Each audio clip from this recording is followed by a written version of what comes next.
So I want to talk a little bit about Tanluan, who was according to Shinran, the third patriarch of Shin Buddhism. And I want to make reference first to the so-called Shinshu Seiten. This is a Jodo Shin Buddhist teaching volume that was published by the Buddhist Churches of America back in 1978. The content is fantastic because it contains translations of, most of Shinran's writings.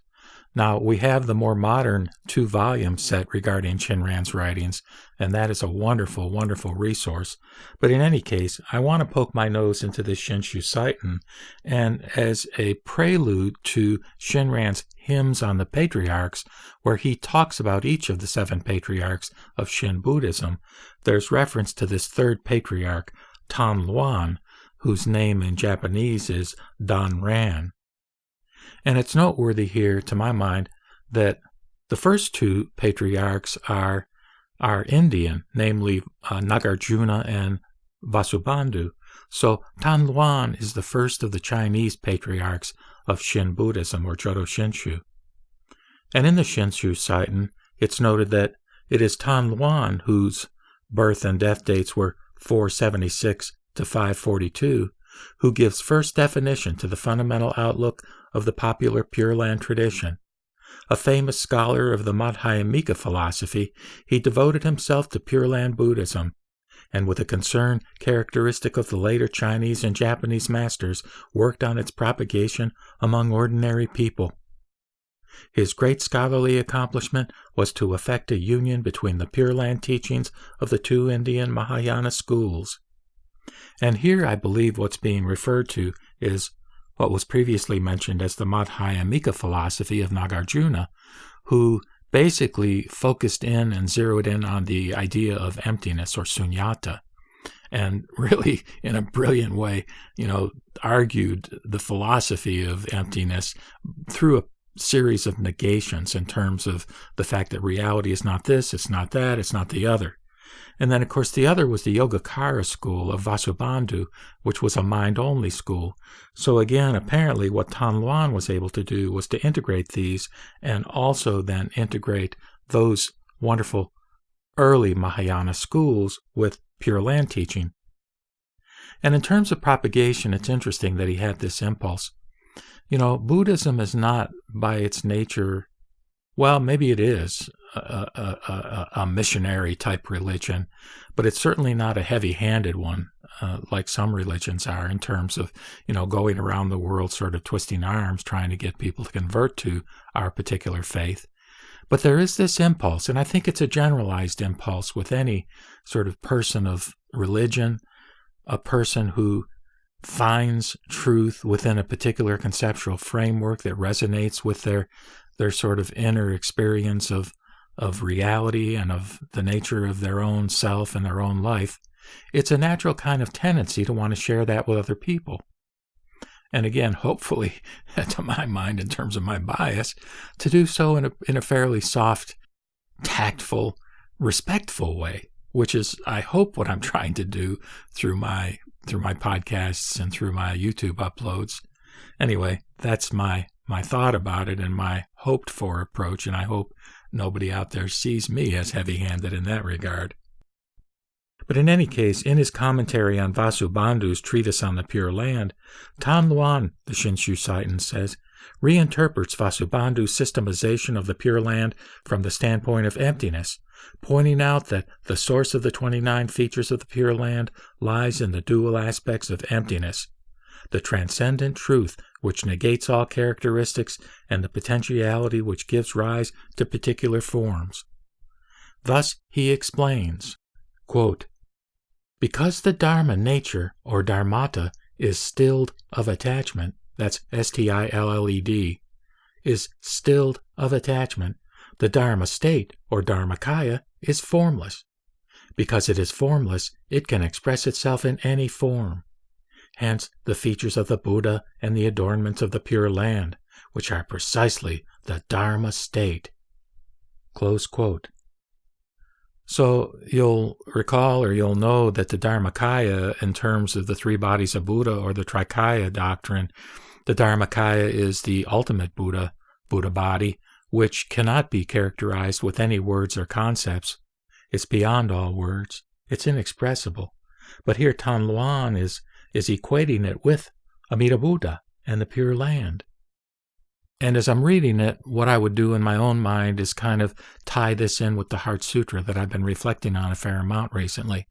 In the Heart Sutra, Avalokiteshvara communicates the notion to Shariputra that form is emptiness and emptiness is form.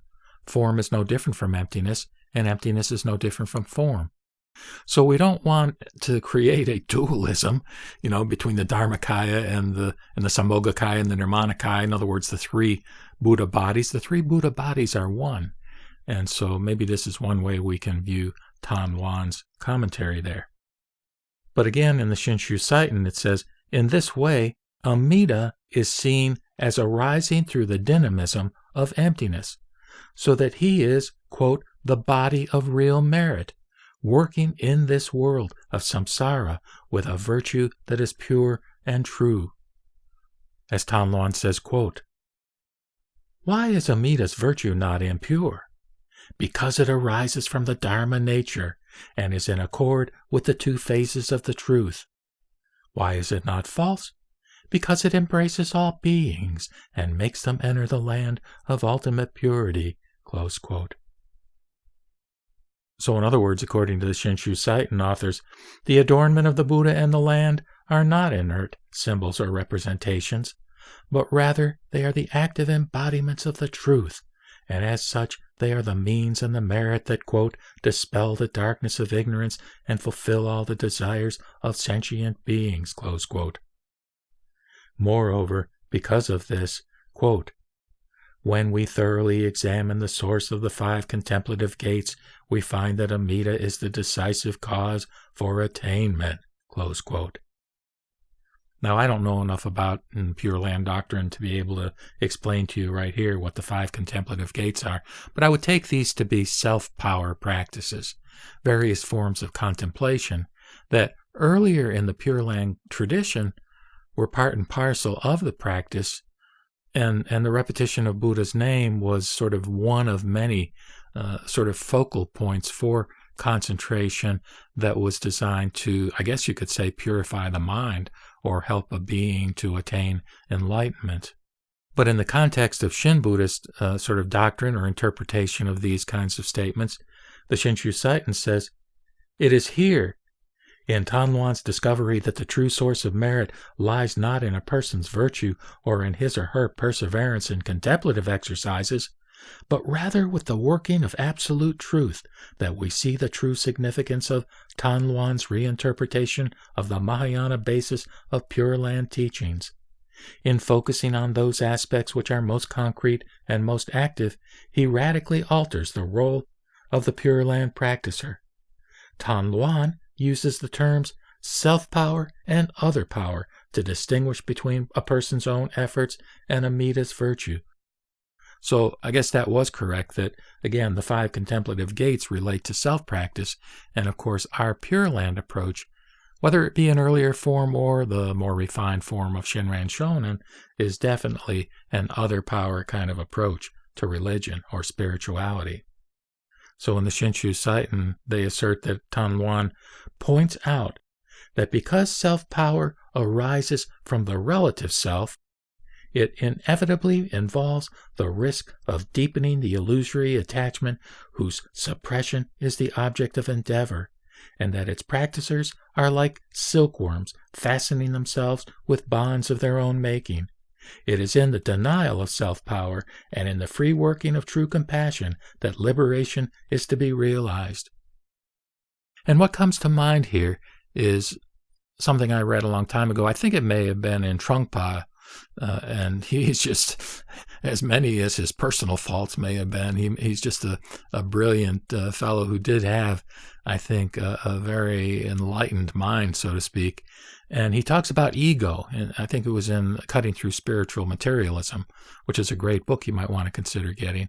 But anyhow, the idea that ego doesn't give up easily. Ego challenges and fights our efforts, if you will, to transcend it, to give it up, to let it go. And so that's part of the problem with the power kinds of approaches is that they can translate into a kind of, as Trungpa would say, spiritual materialism. In other words, not continuing to have greed or exercise the need or desire to bring things into our lives like, big screen TVs or neat kinds of cell phones, but that, people seeking spiritual enlightenment can, through that seeking, have that become an object of their desire, which they wish to obtain, so to speak, for themselves. And again, that's contradictory to what the true state of enlightenment is, which is a state of letting go, of giving up, of transcending ego, of realizing that I, me, and mine are illusions.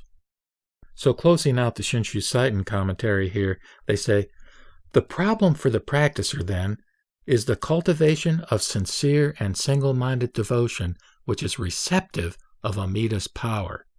So the idea is to be receptive of this gift that Amida wants to give us, which is, of course, then when we accept it, the experience of Shinjin, or faith.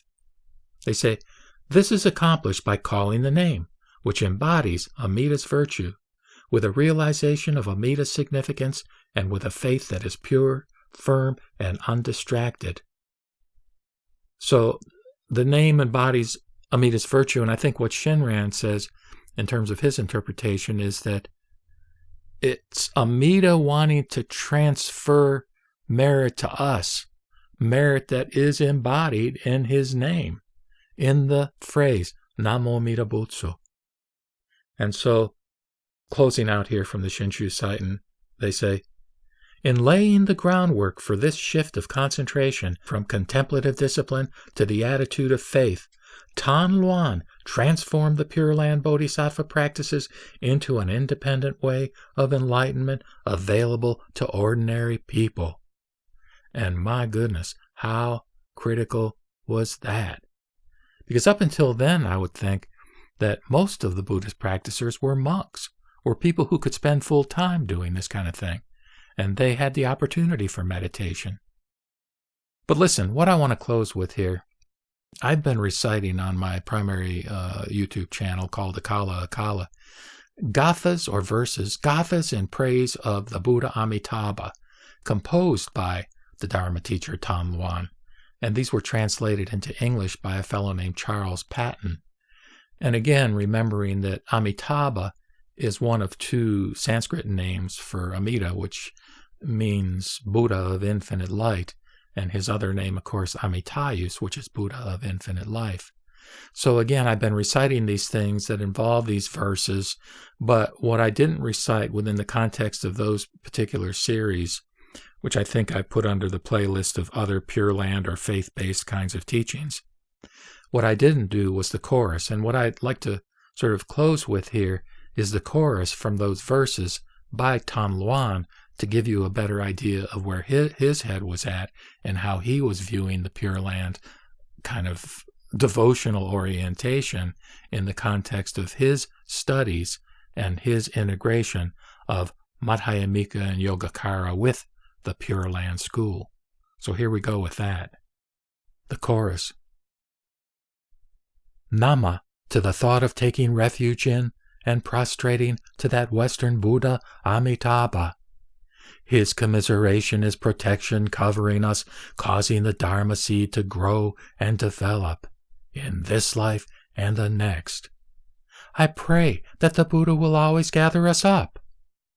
I vow to be reborn with the sentient beings in the land of peaceful happiness. Nama to the thought of taking refuge in and prostrating to that Western Buddha world of bliss and the Bodhisattva of Avalokiteshvara. I vow to be reborn with the sentient beings in the land of peaceful happiness. Nama to the thought of taking refuge in and prostrating to that Western world of bliss and the Bodhisattva Mahasthama. I vow to be reborn with the sentient beings in the land of peaceful happiness. Nama to the thought of taking refuge in and prostrating to that Western world of bliss and the pure oceanic assembly of Bodhisattvas. I vow to be reborn with the sentient beings in the land of peaceful happiness. Universally teaching the Sangha, father and mother, as well as being a good friend to the sentient beings of the Dharma Dhatu, he ends the 3 obstacles. Equally, being reborn in the land of the Buddha Amitabha, they take refuge and repent. So, since I can't resist babbling just a little bit more, let me just mention explicitly the fact that here he's referring to Avalokiteshvara and Mahastama Prampta, who are the 2 bodhisattvas representing compassion and wisdom who flank Amida Buddha in all the iconographic kinds of portrayals, either in painting or in various other kinds of artistic renderings. May anyone listening to this also be reborn with the sentient beings in the land of peaceful happiness after this life in samsara ends. Namu Amida Buts.